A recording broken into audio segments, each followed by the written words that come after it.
In the vast expanse of the Galactic Federation's Cultural Research Station, first observer Nira stared at the holographic display with a mixture of fascination and disbelief. The data streams showed an endless cascade of human entertainment content, their movies, books, and social media posts. As the lead anthropologist studying Earth's species, she couldn't help but be intrigued by these peculiar beings called human males. You mean they actually choose to engage in these high-risk activities for fun? She asked her research partner Zora, while watching footage of humans skydiving, rock climbing, and racing vehicles at breakneck speeds. The concept seemed entirely foreign to their species, where logical decision-making and careful planning were prized above all else. The research station's pristine white walls contrasted sharply with the colorful Earth footage projected all around them. Their own species had evolved past the need for physical relationships centuries ago, reproducing through advanced genetic recombination. Yet something about these emotional, unpredictable humans captured their scientific curiosity. The latest VR simulations are ready, Zora announced, her iridescent scales shimming under the station's ambient lighting. We've compiled data from thousands of human interactions to create authentic scenarios. The Council believes this might help us better understand their species before making first contact. Naira's antenna twitched nervously. You're suggesting we actually interact with simulated human males. Isn't that a bit unorthodox? The thought both thrilled and terrified her. Their species prided themselves on being rational and detached observers. This level of immersive research was unprecedented.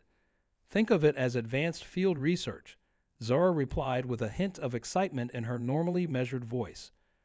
We've already studied their biology, culture, and social structures from a distance, but to truly understand them, we need to experience their way of life firsthand, even if only virtually. The research team had spent years developing these simulations, ensuring they perfectly replicated human behavior patterns, emotional responses, and social cues. Each scenario was carefully crafted to explore different aspects of human male psychology and behavior, from their protective instincts to their peculiar sense of humor. Fine, Naira finally agreed, her scientific curiosity overcoming her initial hesitation. But we follow strict protocols. This is still a research mission, not some recreational activity.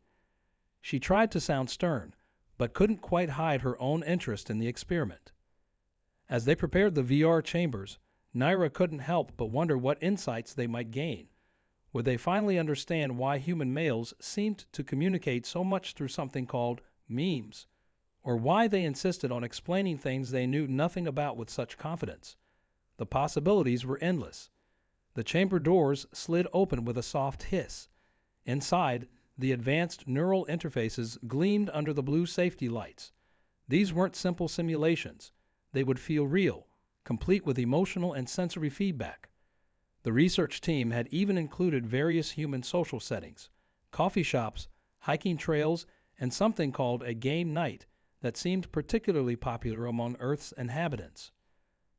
Remember, Zora cautioned as they prepared to enter the chambers, we're here to observe and understand. The Council specifically wants to know if humans are ready for diplomatic contact. She paused, then added with uncharacteristic humor, though I must admit, I'm curious about this human concept of dad jokes they seem so fond of. As the neural interfaces activated and the virtual world began to materialize around them, Naira took a deep breath. They were about to experience humanity up close and personal, even if only virtually. What they would learn in the next few hours might change the course of intergalactic relations forever, or at least help them understand why human males found something called pizza so irresistibly important. The virtual world materialized around Naira in a cascade of pixels, transforming into what the database identified as a typical Earth coffee shop. The rich aroma of something called espresso filled the air, while soft acoustic music played in the background.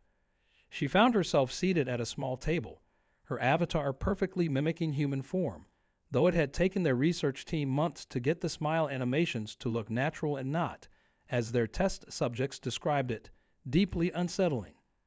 The simulation began with a simple scenario, casual conversation with a human male in a public setting. Their research had shown that these coffee dates were a common social ritual among humans. Her virtual companion, a virtual construct based on thousands of behavioral patterns, was scheduled to arrive any moment. Meanwhile, in the adjacent VR chamber, Zora was experiencing a different scenario, something called rock climbing, which their research suggested was a popular human bonding activity despite its seemingly unnecessary risks. The research team had chosen these contrasting situations to study how human males behaved in both relaxed social settings and high adrenaline environments. "This is fascinating," Naira vocalized to the research team monitoring their experience. "The attention to detail is remarkable. They even included the irregular dripping sound from their primitive water cooling systems." She watched as various human avatars moved around the coffee shop, each running on advanced AI protocols based on real human behavior patterns. The door chimed, and her simulated companion entered the coffee shop. The database had randomized his appearance within common human parameters: tall, with kind eyes and an easy smile. "Hi, I'm Chris," he said, extending his hand in what their research identified as a traditional Earth greeting. Naira remembered to shake it, carefully mimicking the pressure levels indicated in their cultural guidelines. What happened next caught her completely off guard. Despite knowing this was a simulation, she found herself genuinely enjoying the conversation. Chris talked about his work as a marine biologist, and Naira found his passion for Earth's oceans oddly similar to her own fascination with interstellar phenomena. The simulation was programmed to respond naturally to her questions, drawing from a vast database of human interests and conversational patterns. "You know," Chris said, laughing at something Naira had mentioned about Earth's peculiar custom of keeping small predators as pets, "you have a unique way of looking at things. It's refreshing." The compliment, though generated by advanced algorithms, triggered an unexpected emotional response in Naira's real body, monitored carefully by the research team.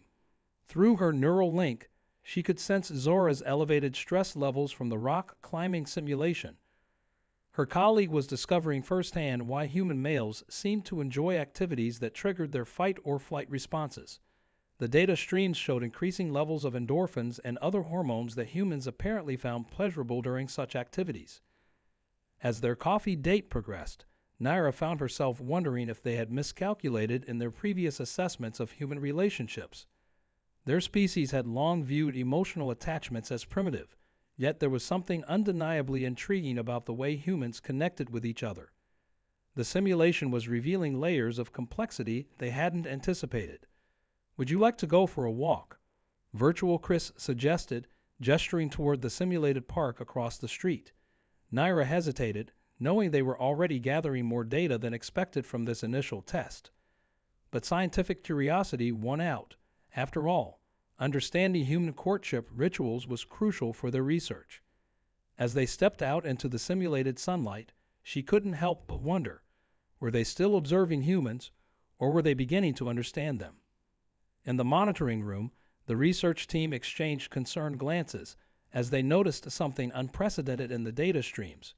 Both Naira and Zora's emotional engagement levels were far higher than anticipated for a simple observational study. The question was no longer just about understanding human males. It was about understanding what these interactions were doing to their own carefully controlled emotional states. The research station's warning systems activated with a soft but insistent pulse, bathing the VR chambers in amber light. Naira barely noticed, absorbed in her walk with Chris through the simulated park. They had spent the last hour talking about everything from Earth's unusual weather patterns to why humans found videos of small animals so captivating. Each moment challenged more of her preconceptions about human behavior. "Your vital signs are showing unusual patterns," the monitoring system announced in their native language. "Recommend immediate simulation termination." Naira dismissed the warning with a subtle neural command. "Just a few more minutes," she told herself. Chris was explaining why humans insisted on gathering in large groups to watch sporting events, and his enthusiasm was oddly infectious.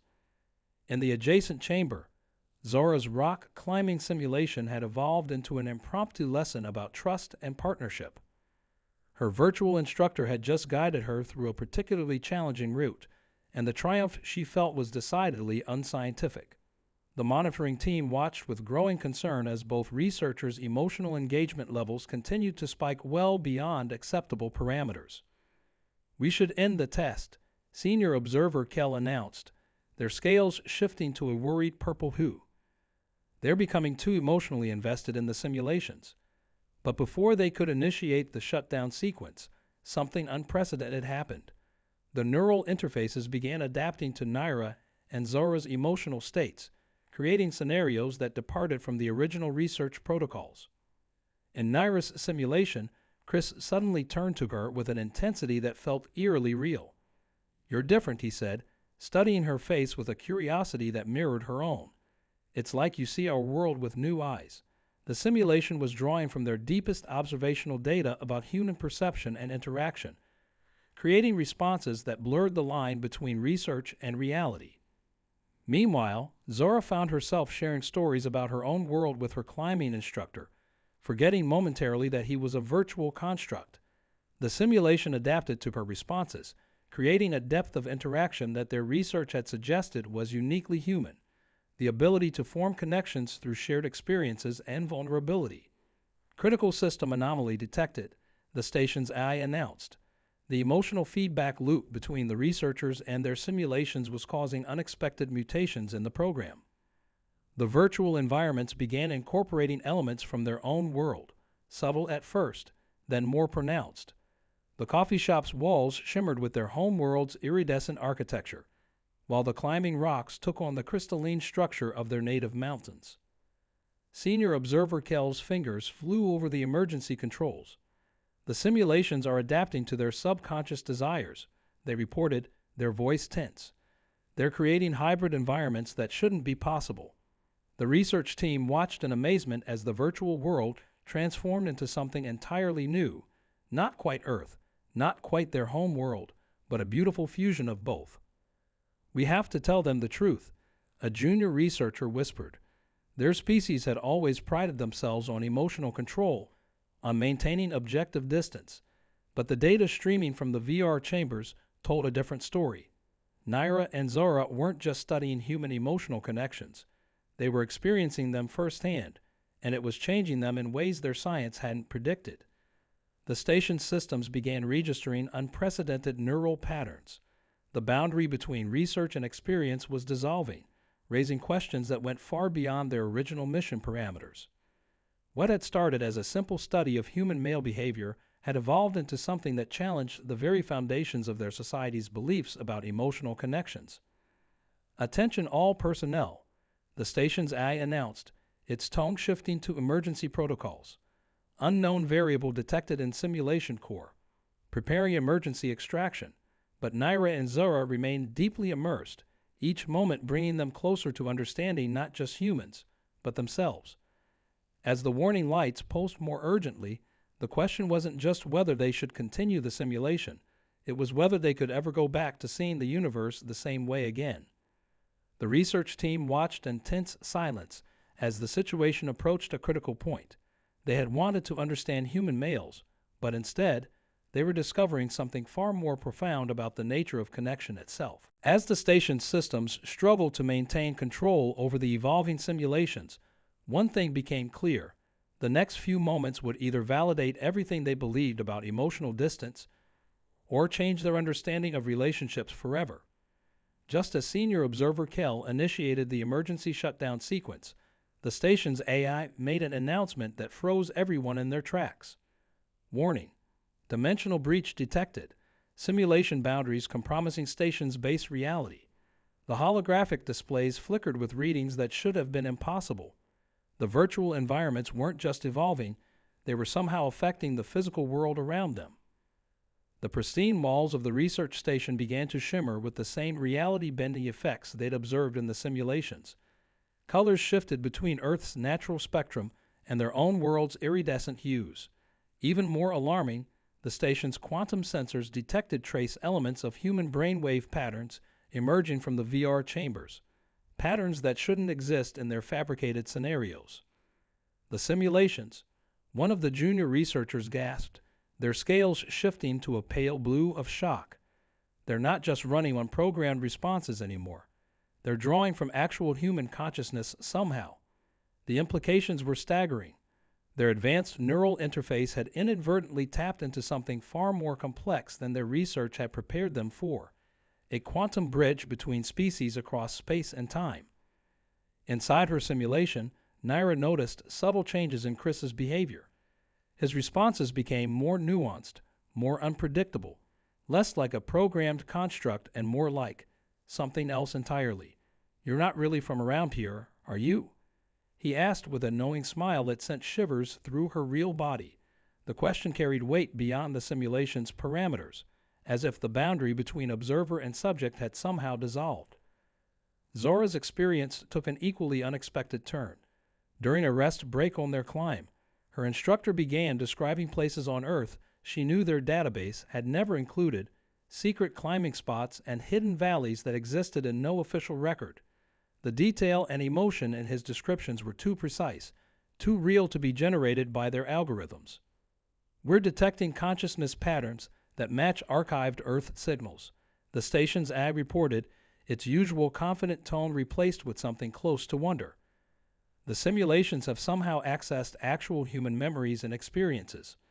The research team watched in amazement as their carefully controlled experiment transformed into something unprecedented in the history of interspecies contact. Senior observer Kell made a decision that would change the course of their mission forever. Instead of shutting down the systems, they began recording every detail of this unprecedented phenomenon. "We wanted to understand humans," they announced to the stunned research team. "Perhaps the universe has decided to grant that wish in a way we never expected." The station's quantum cores hummed with increasing intensity as reality and simulation continued to blur. In the monitoring room, holographic displays showed impossible data, neural patterns interweaving between species, emotions resonating across vast distances of space and time, and something else, a growing sense of connection that transcended their scientific understanding. Deep in her simulation, Naira realized that her conversation with Chris had shifted to topics she had never programmed: hopes, dreams, and fears that felt uniquely personal yet somehow universal. The coffee shop around them had transformed into a space that existed somewhere between imagination and reality, where the boundaries between human and alien understanding began to dissolve. "Your species has been watching us, haven't you?" Chris asked softly, his eyes reflecting a depth of awareness that no simulation could generate. "Maybe it's time we started watching you too." The question hung in the air as the station's reality continued to shift, the walls between worlds growing thinner with each passing moment. The research team scrambled to maintain control of their systems while documenting every aspect of this extraordinary event. Their mission to understand human males had evolved into something far more significant, the first true bridge between their civilizations, born not from careful observation, but from an unexpected willingness to be vulnerable and connect. As alarms continued to pulse through the station, one thing became clear to everyone involved. They were no longer just scientists studying subjects. They had become part of something larger, a moment of convergence that would challenge everything both species thought they knew about consciousness, connection, and the true nature of understanding across the stars. As the station's reality continued to fluctuate, senior observer Kell made a startling discovery. The quantum readings weren't just showing a breach between simulation and reality. They revealed that Earth's scientists had been running their own experimental VR program at the exact same moment, attempting to make first contact with extraterrestrial intelligence. The synchronicity had created a bridge that neither side had anticipated. "The humans," Kell announced, their voice trembling with realization, "they've been trying to reach us just as we've been trying to study them." The holographic displays exploded with data as two civilizations' worth of research collided in a spectacular display of light and information. Years of careful observation from both sides had culminated in this moment of accidental brilliance. Inside the simulation, Naira watched as Chris's image flickered, revealing glimpses of a lab coat and a NASA badge beneath the casual outfit he'd been wearing. "I'm Dr. Christopher Chen," he said, his voice carrying both warmth and professional curiosity. "Lead researcher for Project Bridge, Earth's first successful attempt at cross-species virtual connection." The coffee shop around them dissolved, revealing a strange merger of their two worlds' technologies. Zora's climbing instructor similarly transformed, introducing himself as Dr. Sarah Roberts, another Earth scientist whose consciousness had been linked to their system.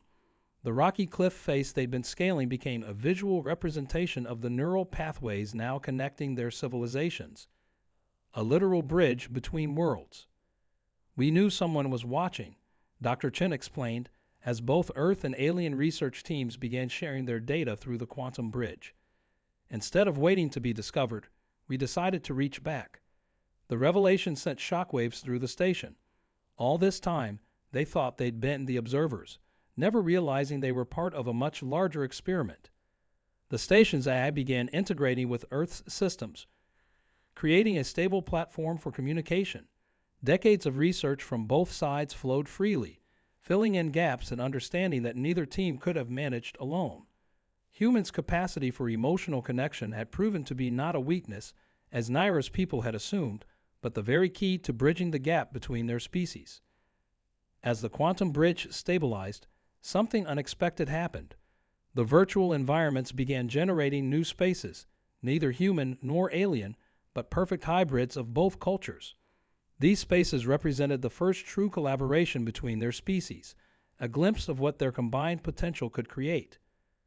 "Your attempt to understand us through male behavior patterns was rather amusing," Dr. Roberts said with a smile, as their combined research teams worked to maintain the connection. "We were doing the same thing, trying to understand your society through your scientific protocols." That irony wasn't lost on anyone.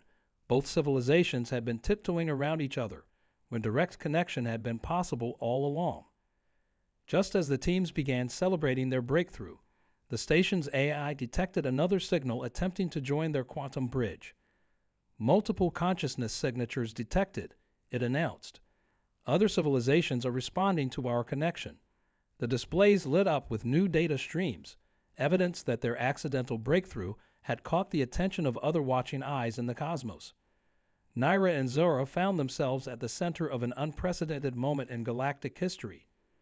What had started as a simple study of human males had triggered first contact not just with Earth, but potentially with multiple civilizations. Their small research station had become the nexus of something far greater than anyone had imagined.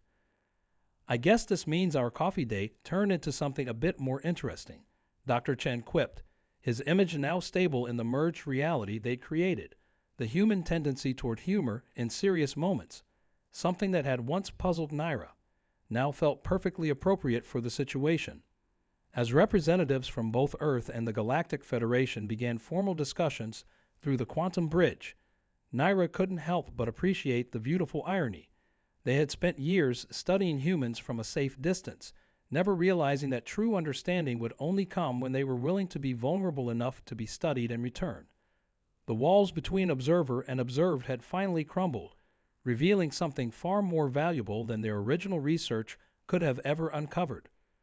"Ready to help write the next chapter of galactic history?" Dr. Roberts asked, as more signals began appearing on their sensors. The question hung in the air as both research teams prepared for what would surely be the most important diplomatic mission in the history of both their worlds. The age of separation was over. The real experiment was just beginning. In the days following the breakthrough, the research station transformed into an impromptu interstellar embassy. The quantum bridge remained stable, allowing continuous communication between Earth and the Galactic Federation. Holographic displays showed teams of scientists from both worlds working side by side, their different approaches to problem-solving creating solutions neither would have discovered alone.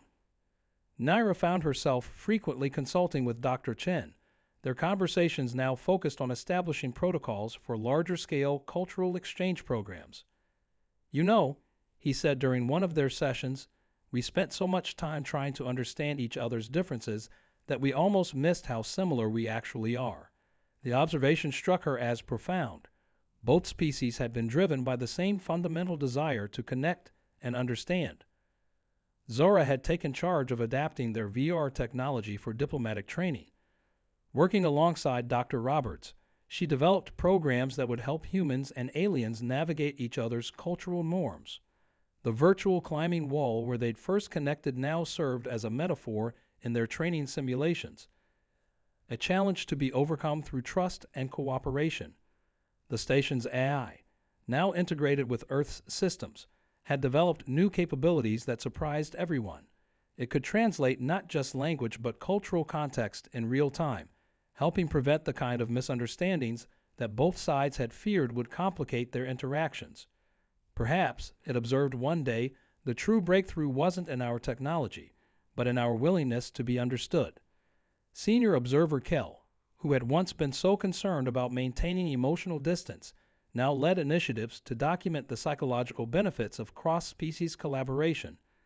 Our previous research was fundamentally flawed, they admitted during a joint conference. We treated emotion as a weakness to be studied from afar, when it was actually the key to deeper understanding.